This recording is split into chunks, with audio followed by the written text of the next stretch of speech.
Okay, so let's start the stereo isomerism. तो सुनने में ये शब्द थोड़ा अजीब सा लगता है, बट हाँ, करोगे और समझोगे इस चीज़ को तो समझ जाओगे। अगर ध्यान कहीं और होगा तो प्लीज़ फिर नहीं हो पाएगा, तो तुम्हें तुम्हें ही दिक्कत होगी, मेरे को कोई दिक्कत नहीं होगी। बट प्लीज़ प्लीज़ प्लीज़ इसको समझो ध्यान से।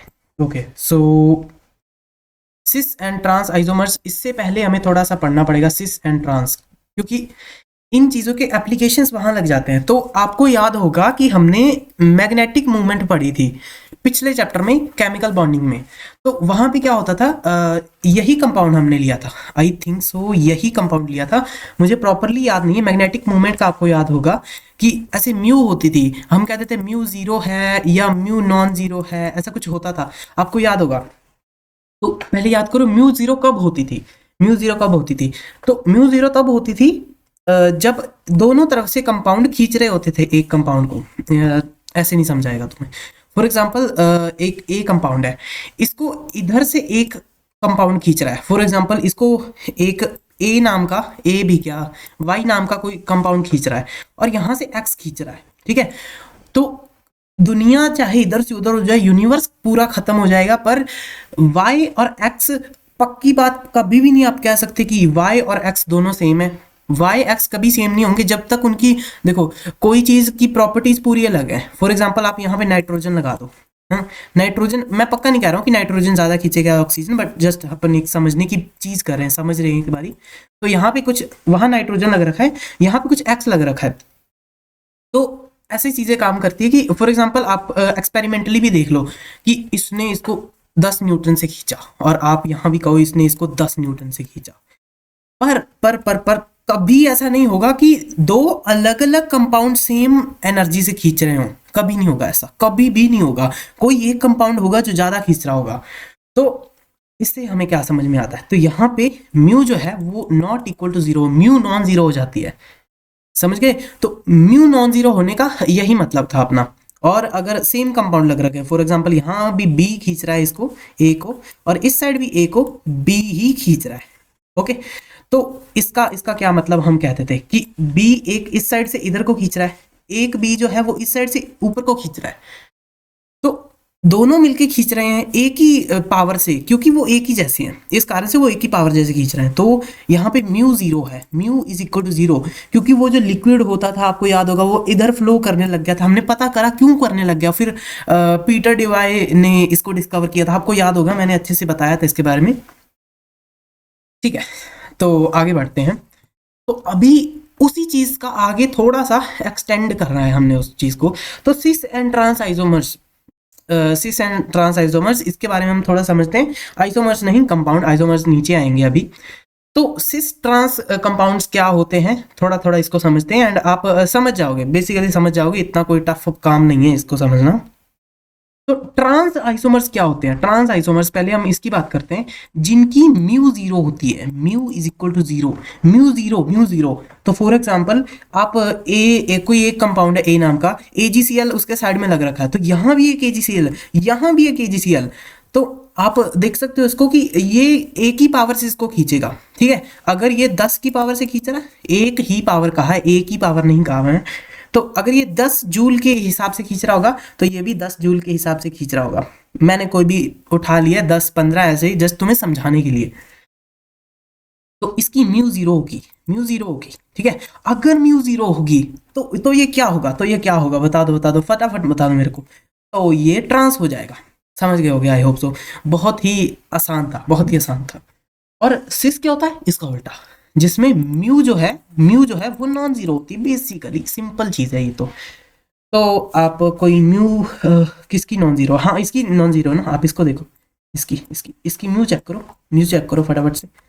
यहाँ पे एक तो इधर से एच है, यहाँ से भी एच खींच रहा है। ठीक है, तो लेट सपोज कि एच 2 के हिसाब से खींच रहा है, ये एच भी 2 के हिसाब से, और सीएल भाई बहुत बड़ा है, सीएल बहुत बड़ा है, तो ये इसको 15 के हिसाब से खींच रहा होगा, 15 के हिसाब से।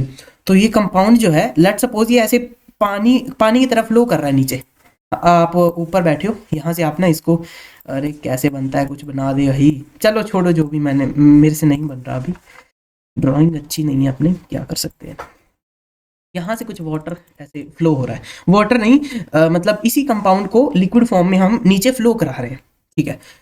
तो अगर यहाँ पे कोई चार्ज रॉड होगी ना, तो ये जो लिक्विड है ये डिफ्लेक्ट हो जाएगा इधर को, इस साइड को, इस साइड को, इधर। ओके, तो इसी हिसाब से आप वाटर की पोलैरिटी भी सोच सकते हो कि फॉर एग्जांपल जब आप ठंडे पानी से नहाते हो तो वो पानी अगर फॉर एग्जांपल आप उसको अपने सर पे डाल के देखना, या सर पे डाल के देखना, तो सर पे डाल के देखोगे ना ठंडे पानी को, तो ठंडा पानी अगर सर पे डालोगे तो वो ज़्यादा उछल उछल के जाएगा साइडों की तरफ। वेराज आप गर्म पानी को डाल के देखना सर पे, वो ज़्यादा उछलेगा नहीं। तो वो इसी कारण से नहीं उछला, वो किसी की म्यू जीरो होती है, किसी की म्यू नॉन जीरो होती है, तो वही कारण होता है और कोई कारण नहीं होता। एंड पोलैरिटी भी एक कारण हो सकती है, बाकी छोड़ो उसको, वो जस्ट हमारे सिलेबस में नहीं है, नहाना नहीं है हमारे सिलेबस में। यहाँ चलते हैं, यहाँ चलते हैं। तो यहाँ से देखो आप, एक सीएल इधर खींच रहा है, एक सीएल इधर खींच रहा है, एक एच इधर खींच रहा है, एक एच इधर खींच रहा है, तो भाई पक्की बात है कि म्यू जो है वो इक्वल टू जीरो होने वाली है। तो अगर म्यू जीरो है, अगर म्यू जीरो है तो क्या, कौन क्या होगा, ये तो फिर ट्रांस हो जाएगा। हाँ जी, ये तो ट्रांस हो जाएगा, ठीक है। और ये कौन सा होगा, let me raise this thing. हाँ, तो ये क्या होगा, ये क्या होगा, फटाफट से बता दो मेरे को। तो ये सिस हो जाएगा, ठीक है, ये सिस हो जाएगा, ठीक है। बेसिकली यही सिंपल मतलब है सिस और ट्रांस का, और कोई बड़ा मतलब नहीं है, कोई भी झोल झोल नहीं है इसमें, यही है। तो आप कैसे भी चेक कर सकते हो, फॉर एग्जांपल जिसकी mu not equal to zero आ रही है वो सिस होने वाला है, ठीक है, ये वाला। जिसकी म्यू इक्वल टू जीरो आने वाली है वो ट्रांस होने वाला है, जैसे कि ये है। कोई इसमें दिक्कत वाली बात आई होप तो आपको नहीं होगी, ठीक है। तो अरे हाँ, ओह इरेज कर दिया जाए, ठीक है। हाँ, नीचे थोड़े से और कंपाउंड भी दे रखे हैं, इनको भी देख लेते हैं। तो हाँ चलो, यहाँ से इसको CH3 इस तरफ से खींच रहा है, ओके। यहाँ CH3 इस साइड को खींच रहा है, यहाँ O ऊपर को खींच रहा है, यहाँ भी O ऊपर को खींच रहा है। तो मैं क्या मानूं, मैं क्या मानूं, मुझे समझ नहीं आ रहा मैं क्या मानूं। तो आप देखो, O इसको ऊपर की तरफ खींच रहा है, बेसिकली O ज़्यादा खींच रहा होगा इसको, तो O ऊपर को खींच रहा है। और CH3 आप अगर मान भी लो कि इस साइड खींच रहा है, तो मैंने कहा कि दो कंपाउंड कभी भी इक्वल नहीं होते। अगर आपको लग रहा है कि इसकी भी 10 है खींचने की पावर, इसकी भी 10 है, नहीं, कभी नहीं होगी, कभी भी नहीं होगी, कभी भी नहीं हो सकती। लाइक केमिस्ट्री में हम कह सकते हैं, कहने को कह सकते हैं कि हाँ ठीक है, दोनों की प्रॉपर्टी सेम है, दोनों के पास इलेक्ट्रॉन सेम है, तो हम कह सकते हैं कि ठीक है। पर लाइक आप अगर रियल में रिएक्शंस वगैरह देखोगे ना, जब आप लाइक अच्छी किसी ब्रांच वगैरह में कर रहे होगे, अच्छे किसी कॉलेज में पढ़ाई कर रहे होगे, तब आपको पता चलेगा कि ऐसा कुछ एग्जिस्ट ही नहीं करता। ये बुद्धू बना रहे हैं हमारा बस।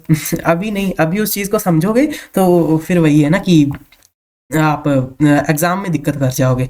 तो उन चीज़ों को माइंड से दूर रखो, ऐसी चीज़ों को रखो कि हाँ ये एग्जिस्ट करती हैं, पर मेरी पढ़ाई में नहीं है ये। इसको पढ़ाई से मत रिलेट करना, जो मैं एक्स्ट्रा चीज़ बताता हूँ, क्योंकि वो चीज़ें तुम्हारा वो बेस बिल्ड करती है। तुम्हें पता होता है कि केमिस्ट्री एक झूठ है, केमिस्ट्री बहुत बड़ा झूठ है एक, और ख़ास करके हम जो पढ़ते हैं वो तो बहुत ही ज़्यादा है।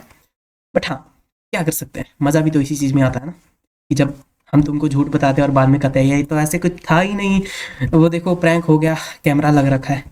तो उसमें तुम्हें पता चलता है कि हाँ ठीक है, तो तुम्हारी थोड़ी मैच्योरिटी बिल्ड हो जाती है बेसिकली, कि हाँ केमिस्ट्री ऐसी चीज़ नहीं है कि जिसमें तुम पत्थर की लकीर समझ लो किसी भी चीज़ को।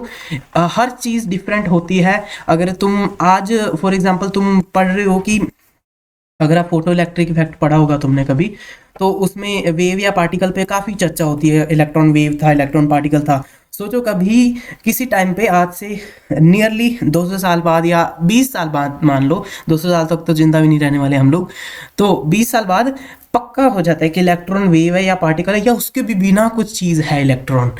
तो आपको पता क्या होगा, ये सब थ्योरीज फेल हो जाएंगी।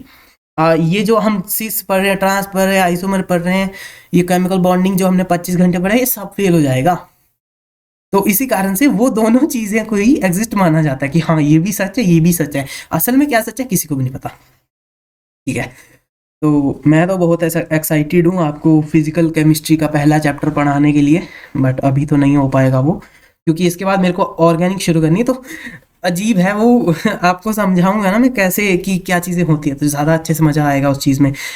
और फिजिकल आपको पता ही होगा कि हम वैसा नहीं पढ़ाएंगे जैसे बाकी लोग पढ़ा रहे, जिसने मेरे से पढ़ रखी है उसको पता होगा।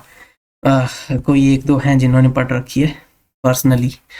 हाँ, तो सिस और ट्रांस आपको समझ आ गया होगा। ट्रांस में क्या होता है, ट्रांस में क्या होता है कि म्यू जो है वो इक्वल टू जीरो हो जाती है, और सिस में है जो म्यू है वो नॉन जीरो हो जाती है। अगर आपको म्यू पता चल गया तो दैट्स इट, आपको पता चल जाएगा, ठीक है। म्यू देखने से आपको पता चल जाएगा, ओके। तो और ये लास्ट रह गया, इसमें इसको चेक करके बता दो, एक ऑक्सीजन ऊपर खींच रही है, एक ऑक्सीजन नीचे खींच रही है, तो बेसिकली इसकी म्यू जीरो होने वाली है। म्यू जीरो हो गई तो पक्की बात है कि ये trans trans trans trans trans, that's it. Okay, so let's move on to stereoisomerism. तो जब मैंने पहली बार स्टीरियो आइसोमेरिज्म सुना था तो मुझे लगता था कि स्टीरियो से स्पीकर्स वगैरह में थी साउंड होती है, stereo sound and mono sound. तो मैं कहता था अच्छा ठीक है, तो हमने जब पढ़ा आगे तो अजीब सा लग गया कि अच्छा ऐसा होता है, ठीक है। तो ये शब्द अजीब सा है, बट हाँ इसके अंदर कॉन्सेप्ट जो आते हैं वो बहुत अच्छे आते हैं। Like one of the favourite concept मेरे हैं जो स्टीरियो आइसोमेरिज्म में आते हैं, और ये ऑल ओवर द केमिस्ट्री काम करता है। ठीक है, तो इस कलर से इसको शो करा जाए, कोई अच्छा कलर मिल जाए तो बढ़िया है। कमी हो रखी है अच्छे कलर्स की। हाँ ठीक है, तो स्टीरियो आइसोमेरिज्म इसमें क्या होता है कि फॉर्मूला इज सेम, फॉर्मूला बिल्कुल सेम है, formula is same but structure is different. तो ये क्या हो गया, हमने ऊपर क्या पढ़ा, ऊपर क्या पढ़ा, ऊपर चलो फटाफट से, पहले मैं तुम्हें ऊपर लेके चलता हूँ। ओ भाई क्या, हाँ ठीक है, तो आप इसका फॉर्मूला चेक करो। ये वाला जो आइसोमर था, अब इसका फॉर्मूला चेक करना एक बार। ओके, तो इसका फॉर्मूला चेक करते हो, पहली बात तो इसकी म्यू जीरो है, तो ये पक्की बात है कि ये ट्रांस होने वाला है, ट्रांस होने वाला है, ठीक है, ट्रांस है। अभी आप इसका फॉर्मूला चेक करो क्या होगा, C2 एक होगा, एक Cl2 भी होने वाला है, एक H2 भी होने वाला है। ओके, C2H2Cl2, ठीक है, बेसिकली इसका यही फॉर्मूला आने वाला है, ठीक है। तो इसी कंपाउंड को मैं कितनी तरह से बना सकता हूँ ना, मैंने इसको ऐसे बनाया, ठीक है, सिंपली इस तरीके से बनाया। मैं इसको इस तरीके से भी तो बना सकता था कि मैंने Cl ऊपर लगा दी दोनों की दोनों, ये लो ये लो, उखाड़ लो जो उखाड़ सकते हो, मेरा ये भी तो बन गया ना। मतलब हमें अगर ये एग्जिस्ट करता है, अगर ये एग्जिस्ट करता है हमारे यूनिवर्स में तो हम इसको मानेंगे, अगर नहीं करता है तो वैसे तो तुम कितने भी बनाते रहो, तुम कहोगे ये भी बन गया ये भी बन गया, परम्यूटेशन कॉम्बिनेशन लगाओ लगाओ लगाओ, नहीं वैसे नहीं करना वैसे नहीं करना। तो आपको लाइक समझना पड़ेगा इस चीज़ को कि तुम्हें पता चल जाएगा कौन सा एग्जिस्ट करेगा या कौन सा नहीं करेगा, इतने तुम मैच्योर हो जाओगे इसके एंडिंग तक कि समझ जाओगे। बट हाँ ठीक है, तो ये भी तो मैंने कुछ बना दिया ना, तो इसका फॉर्मूला तो सेम ही है, फॉर्मूला सेम है, एक ये भी इसका स्ट्रक्चर है, एक ये भी इसका स्ट्रक्चर है। उखाड़ लो, क्या उखाड़ सकते हो तुम, मेरा बना दिया मैंने। और बहुत सारे बना सकते हो ऐसे, बहुत सारे कंपाउंड्स उठा के तुम कुछ भी कर सकते हो उनके साथ। तो इसी को ही कहते हैं स्टीरियो आइसोमेरिज्म। स्टीरियो आइसोमेरिज्म यही चीज़ है कि फॉर्मूला सेम है पर स्ट्रक्चर डिफरेंट है, ठीक है। इसीलिए मैंने आपको सिस और ट्रांस पहले पढ़ाया, इसी कारण से पढ़ाया, और कोई कोई बड़ा कारण नहीं था सिस ट्रांस पढ़ाने का। और इसको तो मतलब मैं केमिकल मॉर्निंग में भी पढ़ा सकता था, बट हाँ जब काम नहीं आता किसी चीज़ का तो ऐसे पढ़ाने में ना वो फील नहीं आएगी तुम्हें, और ना ही मुझे अच्छा लगेगा तुम्हें ऐसे तुम्हारे माइंड पे लोड डालते हुए। ज्योमेट्रिक, इसके अंदर दो चीज़ें आती है स्टीरियो आइसोमेरिज्म में, दो आइसोमेरिज्म अलग से आती हैं, लाइक सब टॉपिक्स हैं इसके, geometrical isomerism and optical isomerism, ठीक है, ज्योमेट्रिकल एंड ऑप्टिकल।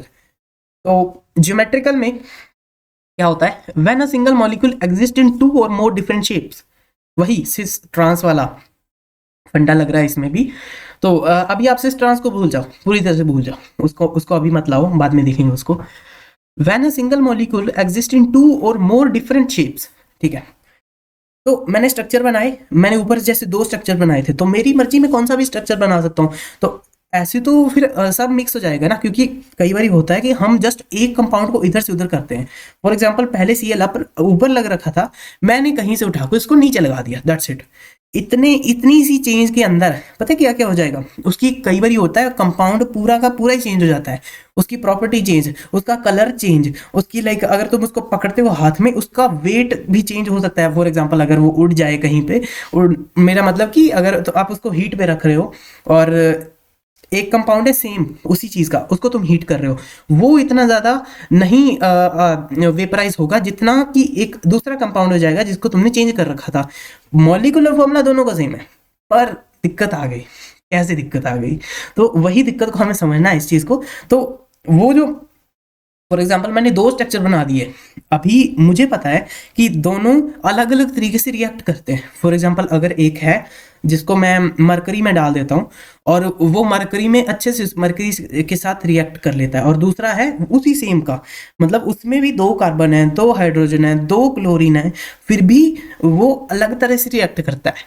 तो अगर मैं फॉर एग्जांपल अगर मैं किसी लैब में हूँ और मुझे एक्सपेरिमेंट कर रहा हूँ मैं, और मुझे पता करना है कि पता क्या करना है, मुझे जस्ट एक कंपाउंड चाहिए जिससे मैं रिएक्शन कर पाऊँ, और तुम मेरे कॉलीग हो और मैं तुम्हें कह रहा हूँ कि जाओ लेके आओ एक कंपाउंड लेके आओ अच्छे वाला, जो मैंने तुम्हें किसी का नाम बता दिया, तुम गए और कुछ और ही उठा लाए, वही उठा लाए पर उसका फॉर एग्जांपल एक का सीएल ऊपर लग रखा था, तुमने उठा लिया जिसका सीएल नीचे लग रखा था, तो दिक्कत हो गई ना। तो इसी कारण से हमने पहले, आपको याद होगा, ऑक्सी एसिड्स पढ़ा था, और वो भी यही कारण था ऑक्सी एसिड्स को समझाने का, क्योंकि हमें समझना है कि ये कैसे हो रहा है। अगर नहीं पता होगा तो फिर तो आपका एक्सपेरिमेंट वगैरह पूरा खराब हो जाएगा।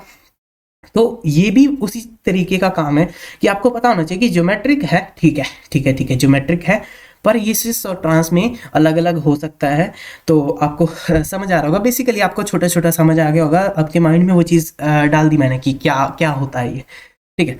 तो ज्योमेट्रिकल आइसोमर्स में सब कंपाउंड्स होते हैं, लाइक एक कंपाउंड है उसके अंदर दो कंपाउंड आप बना सकते हो, दो से ज़्यादा भी बना सकते हो, मतलब सिस भी बना सकते हो, ट्रांस भी बना सकते हो, मिक्स भी बना सकते हो, ठीक है ठीक है। ओके, तो इतना तो हो गया। ओके, तो आपको ये दिख रहा है, ये एक सिस कंपाउंड बन रखा है, ये रहा, और ये एक ट्रांस बन रखा है, ठीक है। इसका म्यू जो है आप चेक कर लो, म्यू 0 है, क्योंकि एक NH3 इधर खींच रहा है, एक NH3 इधर खींचेगा, और एक Cl इधर खींचेगा, और एक Cl इधर खींचेगा, पक्की बात है ये कहीं भी मूव नहीं करेगा, तो इसका म्यू 0 हो जाएगा। वेरेज आप इसका म्यू चेक करो, ये म्यू नॉट इक्वल टू 0 हो जाएगा। ओके, तो इतना तो आप समझ गए होगे। हाँ, ये नीचे भी मैंने लिख रखा है, a slight change in position would change position क्यों लिखा है मैंने यहाँ पे, इसको चेंज, हाँ, would change appearance, colour, boiling point, reactivity, etcetera etcetera etcetera. तो आपको ये सब तो चीज़ समझ आ रही होगी कि क्या चेंज हो रहा है यहाँ पे। ओके ओके ओके, ठीक है कुछ नहीं ठीक है। और ऑप्टिकल ऑप्टिकल समझते हैं फटाफट से। ऑप्टिकल इसमें क्या होता है कि two mirror images of the same compound, two for example आपको मैंने ये दिया PtCl2 NH3 ट्वाइस, ओके। तो हाँ, ये कंपाउंड है मेरे पास।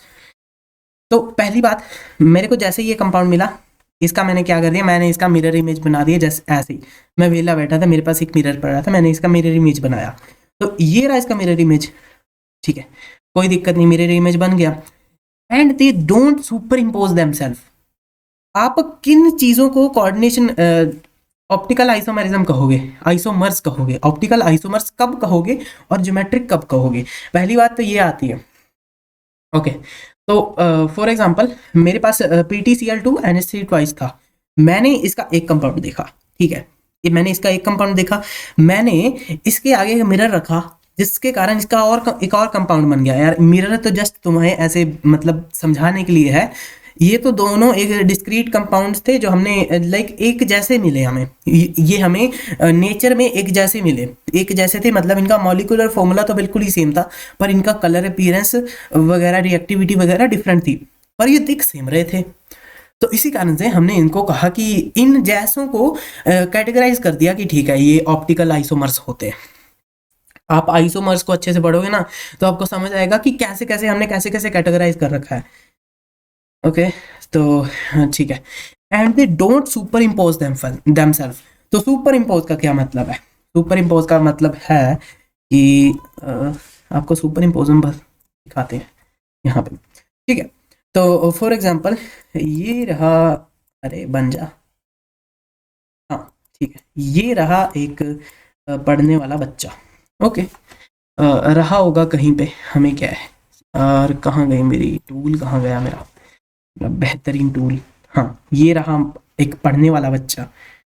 तो हमने क्या करा है, हाँ ठीक है ठीक है ठीक है, चलो चलो, ये बन गए दो पढ़ने वाले बच्चे।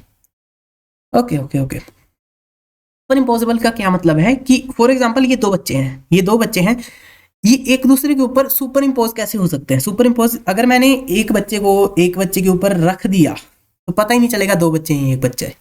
तो इस कारण से यही चीज़ है, यही चीज़ है, इसी को कहते हैं सुपर इम्पोजिबिलिटी। और डोंट सुपर इम्पोज मतलब कि अगर आप इसकी अगर ये एक बच्चा है, आप इसकी मिरर इमेज बना दो, मिरर इमेज, तो फिर क्या होगा, ये वाली जो ये इसकी इसकी ये जो आर्म है ये इस साइड आ जाएगी, और ये जो आर्म है ये इस साइड आ जाएगी, और ये जो लेग है ये इस साइड, और ये जो लेग है ये इस साइड।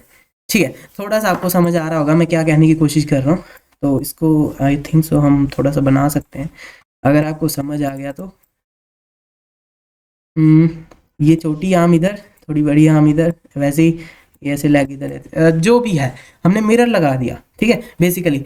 तो अब ये एक दूसरे को सुपर इम्पोज नहीं करेंगे, सुपर इम्पोज नहीं करेंगे, मतलब सुपर इम्पोज एक, अगर आप इनको एक दूसरे के ऊपर रख देते हो ना, तो दोनों को मतलब दोनों एक दूसरे के अंदर घुले मिलेंगे नहीं। तो आप देख सकते हो, अपन इसको करके देखते हैं, देख लो भाई, ये तो मिक्स ही नहीं हो रहा है। इसकी एक देखो ना, इसकी एक आर्म कितनी बड़ी हो गई, एक आर्म कितनी छोटी हो गई, तो यही कारण है। तो इसको हम कह सकते हैं कि ये दोनों एक दूसरे के ऑप्टिकल आइसोमर हैं। दैट्स इट, दैट्स इट, यही, ये दोनों एक दूसरे के ऑप्टिकल आइसोमर्स हैं। ओके, तो इतना तो समझ गए होगे आप। Let me change the layer, इसको डिलीट कहाँ से करते हैं?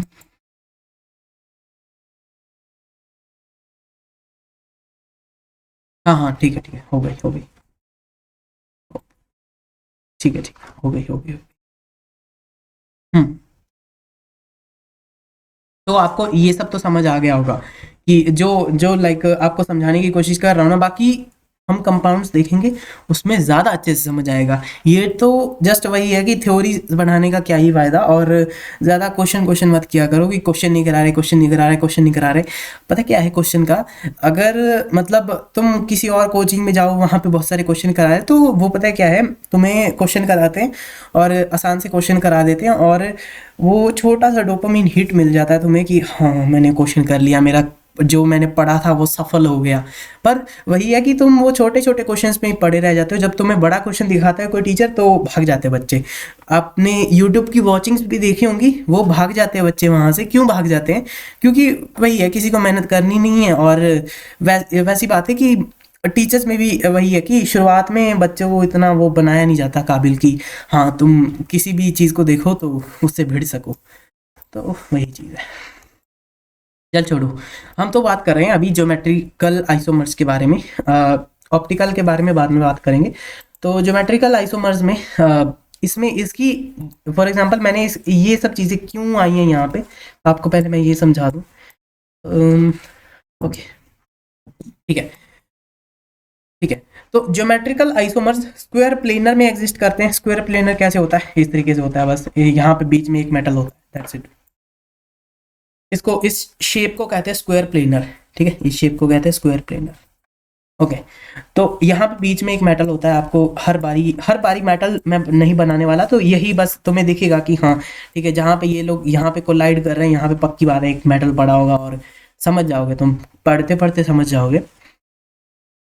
ठीक है, तो ज्योमेट्रिकल आइसोमर्स बहुत तरह के हैं, बहुत तरह के हैं। उनको कैटेगराइज करा गया, और इनमें दो शेप्स जिनमें वो सबसे अच्छी तरीके से, सबसे अच्छी और स्टेबल पाए जाते थे। कौन सी शेप्स थी वो? एक थी ऑक्टाहेड्रल, एक थी स्क्वायर प्लेनर। ठीक है, हमने पढ़ रखी है पहले भी ऑक्टाहेड्रल, जिसमें 6 साइड्स होती है इसकी, ऐसे ऐसे ऐसे ऐसे, एक ऊपर बाहर की तरफ ऐसे कुछ होती है। ठीक है, आई होप सो आपने कभी ना कभी ऐसी शेप देखी होगी, हमने पढ़ी थी बहुत टाइम पहले। तो वही चीज़ है ये भी। तो स्क्वायर प्लेनर क्या है पहले ये समझते हैं। तो ये तो हमने समझ ही लिया वैसे तो, बट हाँ ठीक है। तो MA4 इसका क्या मतलब है? देखो, तुम ना इसको देखो, जस्ट समझो मत, बस देखो और मेरी बात को समझो, समझ जाओगे कि मैं क्या तुम्हें पढ़ाने की कोशिश कर रहा हूँ। बेसिकली ये स्ट्रक्चर्स है कि कोई कंपाउंड है, वो किस किस तरीके से एग्जिस्ट कर सकता है, क्या क्या चीज़ें हो सकती है, किस किस तरीके से वो एग्जिस्टेंस उसकी आ सकती है, और कुछ बड़ी बात नहीं है इस चीज़ में। तो हम्म, अभी ज्यादा दिमाग मत लगाओ, जस्ट समझो। ज्यादा दिमाग मत नहीं लगाना है, प्लीज प्लीज प्लीज, ज्यादा दिमाग मत लगाओ, बस समझो।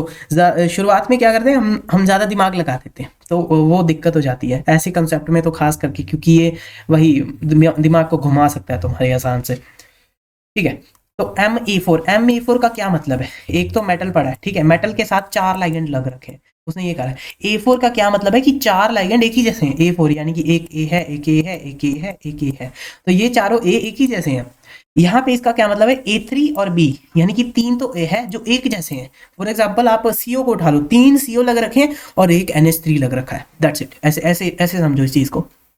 तो हम क्या कर रहे हैं, उनकी ज्योमेट्रीज को समझने की कोशिश कर रहे हैं कि ये कैसे होंगे, बने कैसे होंगे, किस तरीके से बने होंगे, तो आपको समझ जाएगा क्योंकि पूरी केमिस्ट्री में ये चीज़ यूज होने वाली है। तो क्यों ना हम अभी इस चीज़ को थोड़ा ठीक ठाक से समझ ले, बट हाँ इतना भी अच्छा नहीं कि तुम्हें गॉड ही बना दिया मैंने। जैसे शुरुआत में लोग वेक्टर्स में गॉड बन जाते हैं और जब तक अच्छा फिजिक्स आता है, रोटेशनल मोशन वगैरह, तब तक भाग जाते हैं वो लोग। तो वैसा तो हमें नहीं करना है, क्योंकि ये ओवरऑल केमिस्ट्री में यूज होने वाला है, तो हम इसे ज़्यादा पंगे भी नहीं लेंगे और ऐसा नहीं इसको ज़्यादा हल्के में भी नहीं लेने वाले। ठीक है, तो एम ए थ्री का मतलब कि एक ए यहाँ लग रखा है, एक ए यहाँ लग रखा है और एक ए यहाँ लग रखा है, और एक बी है जो सिंपल यहाँ पर है। ओके, तो इसको पहले इरेज मारते हैं। हाँ, चलिए, ठीक है, तो यहाँ पे एक ए है, ठीक है, चार साइड है, हम चार साइड में चार ए को भर दे रहे हैं, दैट्स इट। अब हम आप क्या कर सकते हो, आप कहाँ ए को घुमा सकते हो? मेरा बेसिकली ये मतलब है, आपको सिस या ट्रांस बनाने हैं, कितने भी बन सकते हैं, पहली बात कितने भी बन सकते हैं। तो आप इसका चेक करो कि कितने बन सकते हैं। आप इस वाले ए को इधर ले जाओ या इस वाले ए को आप इधर ले आओ, तो कुछ चेंज होगा, कुछ चेंज होगा। फॉर एग्जाम्पल मेरे पास तीन 4 CO थे, मैंने कोई एक मेटल उठाया, उसके साथ मैं CO लगाए जा रहा हूँ, ये CO, ये CO, ये CO और ये भी CO। कुछ फर्क हुआ अगर मैं ये CO को उठा के इधर लगा दूंगा और ये वाले को इधर लगा दूंगा? कुछ पता चलेगा कि मैंने किस वाले को पहले लगाया, किसी वाले को बाद में लगाया है? तो नहीं, बिल्कुल भी नहीं।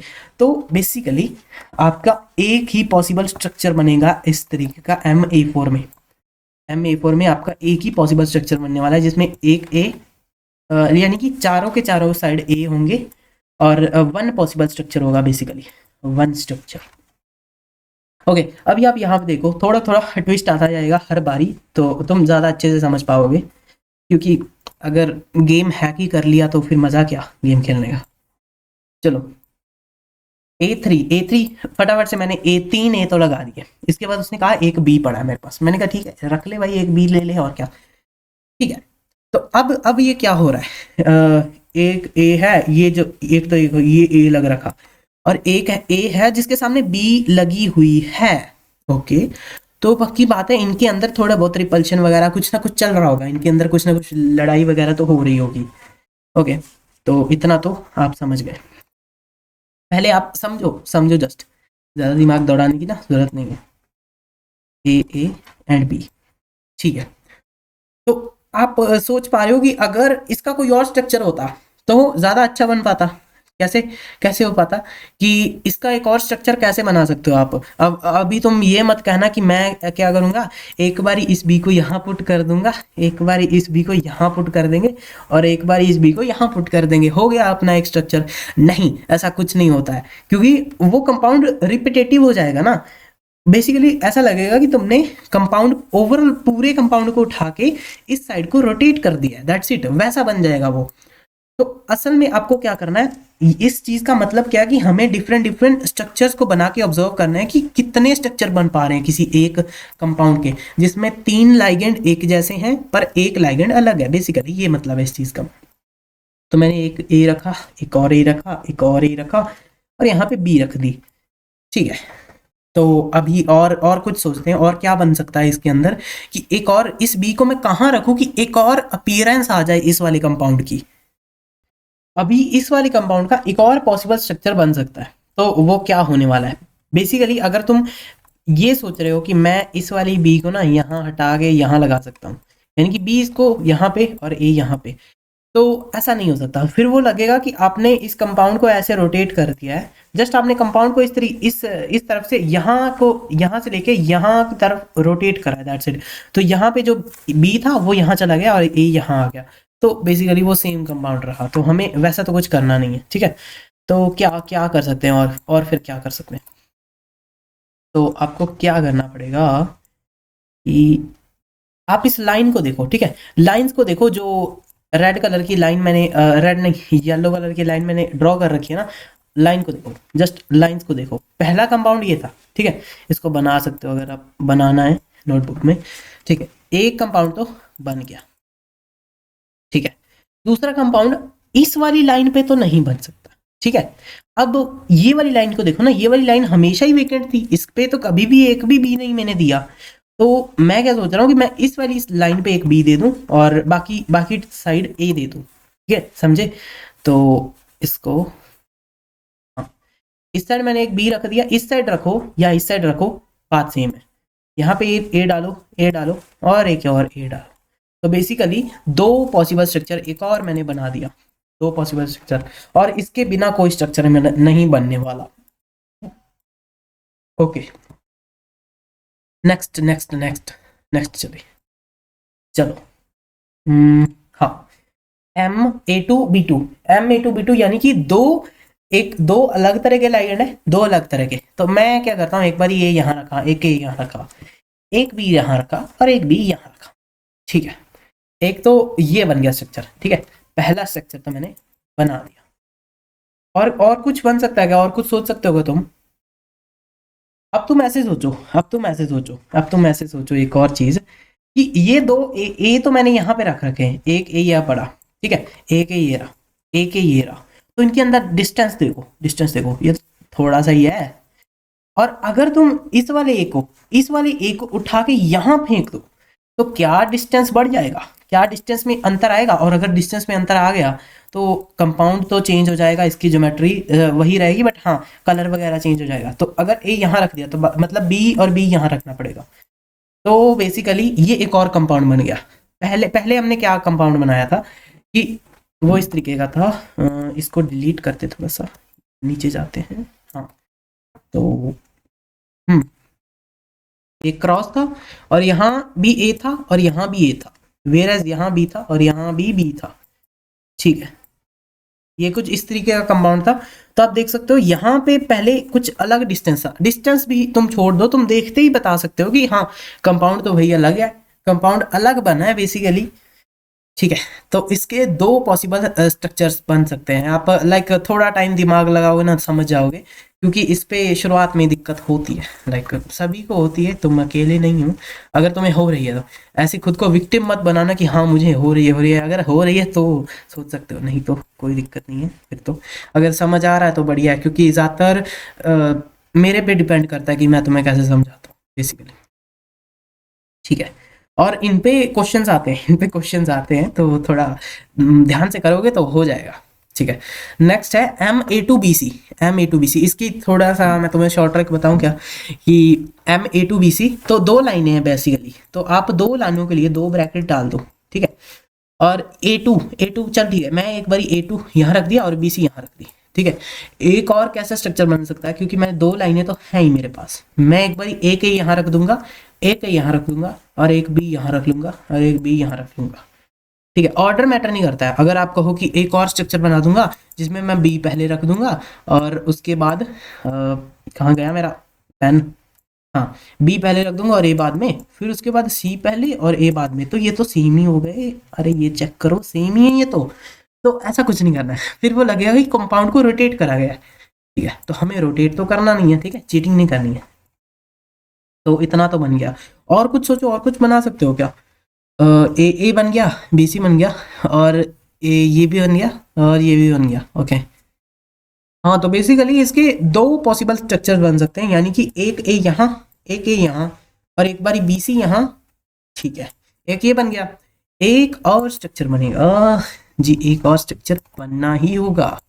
कैसा होगा वो? एक ए यहाँ होगा, एक बी यहाँ होगा, समझ गए? एक ए यहाँ होगा और एक सी यहाँ होगा। दोनों देख लो भाई, पूरी तरह से अलग स्ट्रक्चर्स बनने वाले हैं आपके, ठीक है जी। ये भी हमने देख लिया। तो आगे चलते हैं। लास्ट एक और रह गया, तो इसमें थोड़ा ध्यान दीजिए आप। बेसिकली वो अगर आप लाइंस पे ड्रॉ करना के चाहते हो तो वो भी कर सकते हो, क्योंकि लाइंस वाला ज़्यादा लंबा पड़ जाता है, तो हम वैसे ही सेम कर सकते हैं कि 2 ब्रैकेट्स बना ली, जितनी लाइनें उतने ब्रैकेट, ठीक है। तो और इसको ऑक्टाहेड्रल में करना ना मुश्किल हो जाता है, तो वो हम कर सकते हैं, लाइक करने को कर सकते हैं, बट वही है कि ऑक्टाहेड्रल में तुम्हारे पास पॉसिबिलिटीज़ ज़्यादा होती हैं, तो दिक्कत होती है, बेसिकली दिक्कत होती है। तो वही तुम्हारा माइंड फक हो जाएगा कि अब मैं क्या करूँ, अब क्या करूँ। तो इस कारण से ये स्क्वायर प्लेनर में अच्छा लगता है करने को, तुम इसको ऑक्टाहेड्रल में कर सकते हो, बट वही है 6 ब्रैकेट बनेंगे वहाँ पे, 6 ब्रैकेट नहीं 3 ब्रैकेट बनेंगी इस कारण से। एक में ए बी डालो, एक में बी सी डालो, ठीक है। अब मैं क्या करने वाला हूँ, ओ ए बी बी सी क्या करती है, मैंने थोड़ी सी गलती कर दी। हाँ, एक में ए बी डालो, एक में सी डी डालो, ठीक है, सी डी। ओके, इसके बाद वाले कंपाउंड में एक में ए डाल दो, और एक में सी डाल दो, एक में बी डाल दो, और एक में डी डाल दो, ठीक है। ये हो गया। और एक और स्ट्रक्चर कौन सा बनेगा, ए के साथ ए मैंने क्या नहीं लगाया, मैंने ए के साथ डी नहीं लगाया ना, एक ए के साथ डी वाला बनेगा, डी वाला, और बचता क्या, सी और बी वाला, सी और बी। देखो सभी के सभी यूनिक स्ट्रक्चर्स बने हैं यहाँ पे, आप देख लो कोई भी सेम स्ट्रक्चर नहीं है, ठीक है। तो वही है कि परमुटेशन कॉम्बिनेशन मत लगाना वो ज़्यादा दिक्कत हो जाएगी, बस ध्यान रखना है। इसके बाद अगर तुम कोई और भी बनाओगे ना इसका, लाइक अगर ऑन पेपर तुम ऐसे क्रॉस डाल के और बनाने की कोशिश करोगे तो वो भी इन्हीं में से ही निकलेगा। बस वही है कि किसी का दिखने का तरीका अलग हो सकता है। बेसिकली अगर मैंने ए डी डाला है तो तुम डी ए डाल सकते हो, वो तुम्हें लगेगा कि हाँ अलग है, बट वो अलग नहीं है, ठीक है। तो हो गया जी, तो ये तो हो गया अपना, ठीक है। तो ठीक है, इसके कितनी पॉसिबिलिटीज हुई, 3 पॉसिबिलिटीज। ओके जी, चलिए आगे चलते हैं फिर। ऑक्टाहेड्रल, ऑक्टाहेड्रल, ऑक्टाहेड्रल ज्योमेट्री, अरे ये मैंने ना किसी को पहले पढ़ाया था, इस कारण से ये यहाँ पे पढ़ाया, नहीं तो नहीं पढ़ा होना था ये। इरेज करो इसको जल्दी।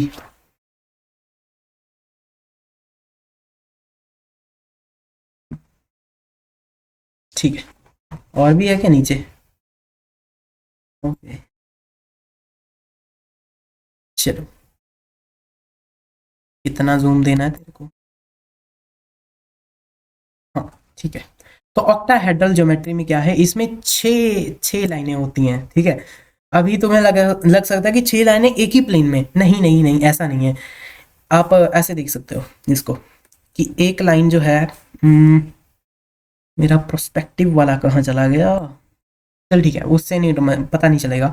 ये लाइन ऐसे समझो बाहर को आ रही है, एक लाइन समझो अंदर को जा रही है, एक लाइन को समझो कि ये अंदर और बाहर के बीच में आ रही है, लाइक 45 डिग्री के एंगल पर। वैसे ये अगर ये पीछे को जा रही थी, ये आगे को आ रही है, और यहाँ से एक लाइन अगर ये इस साइड को 45 डिग्री के एंगल को अप की साइड जा रही थी, तो ये डाउन की साइड जा रही है, वैसे ही है। तो ऐसा कुछ होता है ये ऑक्टाहेड्रल स्ट्रक्चर, बट वही है कि आप हर बारी इसको वैसा नहीं बना सकते। तो इस कारण से हम एक तरीके से बना लेते हैं इसको कि हाँ बन तो गया ना। अगर समझ नहीं आ रहा है तो वही ऑक्टाहेड्रल की ज्योमेट्री का गूगल सर्च कर लो, समझ जाओगे ऑक्टाहेड्रल कैसा दिखता है। ओके, तो Ma6 6 के 6 लाइगेंड है, अरे इसमें तो हम उस्ताद है। ए डालो, यहाँ भी ए डालो, यहाँ भी ए डालो, और यहाँ भी एक ए, यहाँ भी ए, और यहाँ भी ए, ठीक है। अभी तुम कहीं भी ए चेंज करते रहो, कुछ भी चेंज नहीं होने वाला, बेसिकली कुछ भी चेंज नहीं होने वाला। आप ए कितने भी चेंज कर सकते हो। बेसिकली पता है क्या है कि इस वाले ये कॉन्सेप्ट पे ना ज़्यादा वही चीज़ है कि इस पे ज़्यादा एम्फोसाइज करके ना तुम्हें वो जो रियल कॉन्सेप्ट है उनसे तुम लाइक डाइवर्ट हो जाओगे। तो इस कारण से इस इन सब चीज़ों को ना एक बार ड्रॉ कर लो, ड्रॉ करके रख लो, दैट्स इट। मतलब आगे अगर कोई क्वेश्चन आएगा तो उसको तुम क्वेश्चन को टैकल कर पाओगे बेसिकली। तो हमें वो नहीं करना है कि इस पे मास्टरी कर रहे हैं, वो नहीं करेंगे, बिल्कुल भी नहीं करने वाले। ओके, तो A5 B1, A5 B1, तो 1 A 2 A 3 A 4 A और 5 A और 6 यहाँ पे B, ठीक है।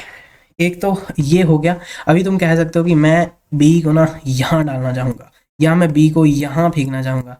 तो मैं कहूँगा कि नहीं नहीं कर सकते, नहीं कर सकते, क्योंकि वो लगेगा कि रोटेटेड है, दैट्स इट, रोटेटेड है। तुम चाहे इसको इस ए के आगे डालो, इस ए के आगे डालो, यहाँ पे डाल दो तुम बी, तो लगेगा कि यही ए को रोटेट करके यहाँ ले आए हैं। तो बेसिकली इसका एक ही स्ट्रक्चर बनने वाला है। आई होप सो आप समझ गए होंगे मैं क्या कहने की कोशिश कर रहा हूँ। बाकी यहाँ पे लिख लो एक स्ट्रक्चर, ठीक है, और इसका भी एक स्ट्रक्चर, क्योंकि इसको एक बार लिख लो, दैट्स इट, धीरे धीरे सब समझ जाओगे। ज़्यादा दिमाग मत लगाना, क्योंकि ज़्यादा दिमाग लगाओगे तो भूल जाओगे, बेसिकली भूल जाओगे, तो हमें भूलना तो है नहीं, ठीक है। नेक्स्ट है MA4B2। MA4B2, MA4B2 के बेसिकली दो पॉसिबल स्ट्रक्चर्स बनते हैं। तो कैसे कैसे बनते हैं हम पहले बना के ही देख लेते हैं, क्या बात है कि अगर नहीं हम बना के ही देखेंगे। चलिए, एक ए, दूसरा ए, तीसरा ए, और चौथा ए, और एक बी, और एक और बी। ये तो एक स्ट्रक्चर बन गया, ठीक है। तो एक तो बन गया कि इस वाले ए के सामने हमने एक बी डाल दी, ठीक है, कोई दिक्कत नहीं है। एक इस वाले ए के सामने भी हमने एक बी डाल दी। आई होप सो आपको दिख रहा होगा, ये देखिए, ओके। तो ये वाले ए लाइक वैसे रह गए सिंपल।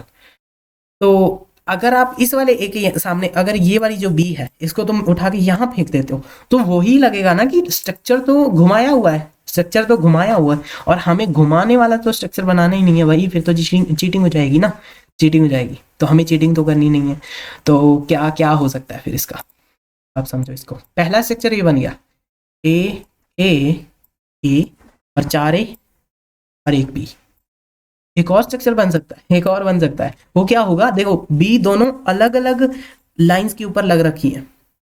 और अगर एक और स्ट्रक्चर पता क्या होगा, तुम क्या करो, इस वाले बी को हटाओ यहाँ से, इस वाले को हटाओ यहाँ से, और यहाँ पे एक बी लगा दो, दैट्स इट। ए को कहीं भी फेंक दो, कोई दिक्कत नहीं, क्योंकि ए सभी एक जैसे हैं। तो ये एक अलग स्ट्रक्चर बन गया, समझे। तो ये देखो एक अलग पूरा ही स्ट्रक्चर बन गया, एक बी यहाँ और एक बी यहाँ, दोनों एक दूसरे के ये पहले तो ये परपेंडिकुलर पड़े थे, अभी ये दोनों एक ही लाइन पे पड़े हैं। आई होप सो आपको समझ रहा होगा, ठीक है। तो इसके दो पॉसिबल स्ट्रक्चर बन सकते हैं, दो पॉसिबल स्ट्रक्चर्स, ठीक है।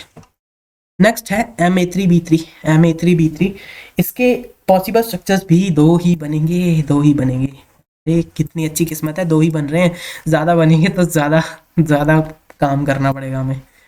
चलिए, एक ए यहाँ डालो, एक ए यहाँ डालो, और एक ए यहाँ डालो। अभी तुम्हें पता चल गया होगा मैं क्या कहने वाला हूँ अभी तुम्हें।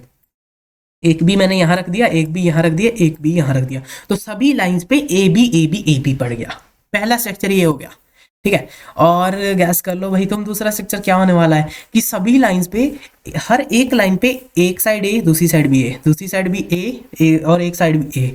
मतलब नहीं नहीं, मैं बोल नहीं पाया, गलती से कुछ गलत बोल दिया आई थिंक सो मैंने।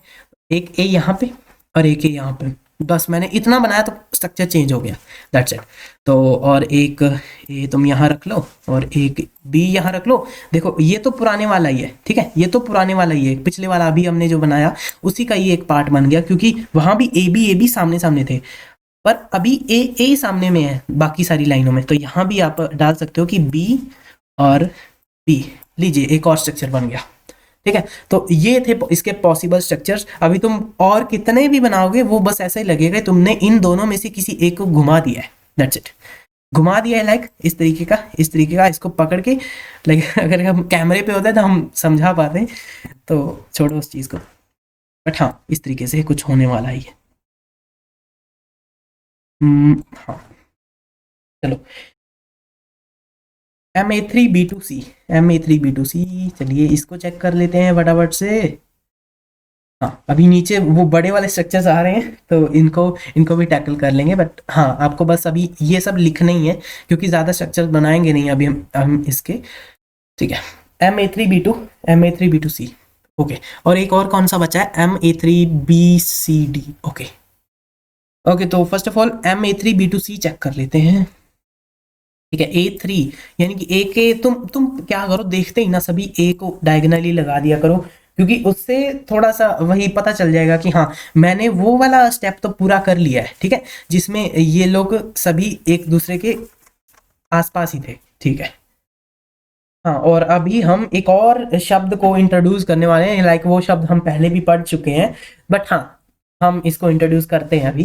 तो यहाँ पे आप बी डालो, यहाँ भी बी डालो, और यहाँ भी बी डालो, ठीक है। तो आपको देख के ये नहीं लग रहा कि ये तो म्यू नॉट है, mu not not equal to zero, mu not equal to zero. और ये क्या होता था, ये क्या होता था, ये तो सीस होता था, तो ये लोग सीस बन गए हैं। अरे कैसे समझाऊं तुम्हें, रुको। हम्म,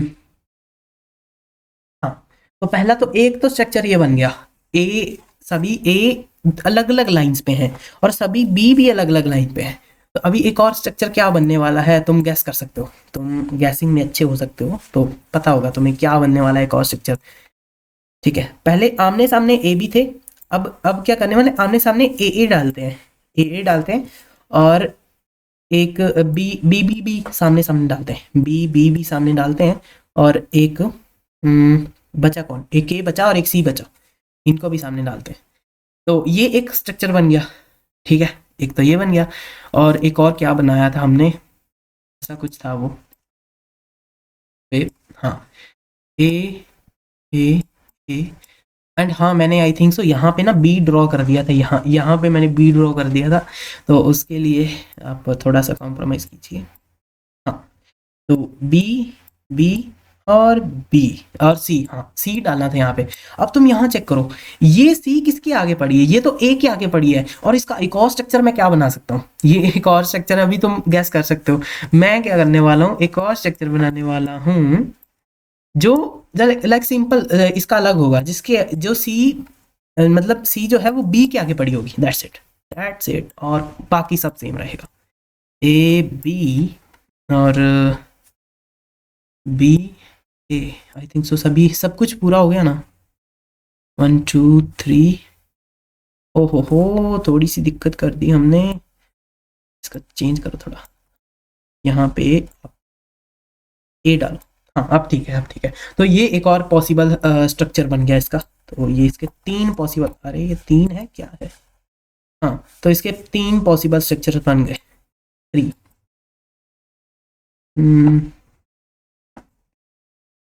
ओके, तो आगे चलते हैं,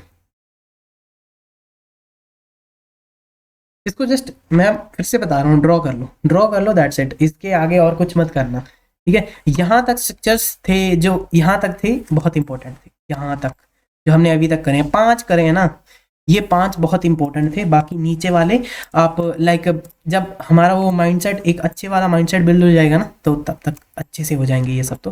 बट हाँ, अभी के लिए तुम इनको लिख सकते हो कि इसके कितने, ये क्या हो रहा है, इसको अजीब ही सॉफ्टवेयर है, ठीक है, चलो। हाँ, MA3B2, अभी तुम क्या करो, इनके बस लिख लो कितने पॉसिबल स्ट्रक्चर बन सकते हैं, दैट्स इट, इसके आगे और कुछ मत लिखना, ठीक है। तो लिखते हैं, चलो। तो इसके हैं 5 पॉसिबल स्ट्रक्चर्स, अभी हम 5 पूरे नहीं बना सकते, अगर तुम बनाना चाहो तो मतलब वो जो कॉन्सेप्ट था ना, मैंने तुम्हारे दिमाग में डाल दिया, अभी तुम कोई भी स्ट्रक्चर बना सकते हो, ठीक है। तो इतना वो लोड लेने की जरूरत नहीं है, इसके बनेंगे पॉसिबल 6, वही जो माइंडसेट मैंने तुम्हें पहले दिखाया ना, उसी माइंडसेट से बनाने हैं। एंड मैं चाहता हूँ कि तुम इस लेक्चर को ना, मैं तो कहता हूँ 2 बार ही देख लो तो ज़्यादा अच्छा हो जाएगा, ठीक है। तो इसके पॉसिबल हो जाएंगे स्ट्रक्चर्स 8, ओके, ये भी ठीक है। इसके पॉसिबल स्ट्रक्चर्स बन जाएंगे, गेस करो कितने बनेंगे, बहुत ज़्यादा बनेंगे, 15। इसके कितने बनेंगे, इसके भी बहुत ज़्यादा बनेंगे, इसके 30 बनने वाले हैं, ठीक है। जिसको परमुटेशन कॉम्बिनेशन पता है वो तो कहेगा अरे भाई बहुत सारे हो गए ये तो, ठीक है जी।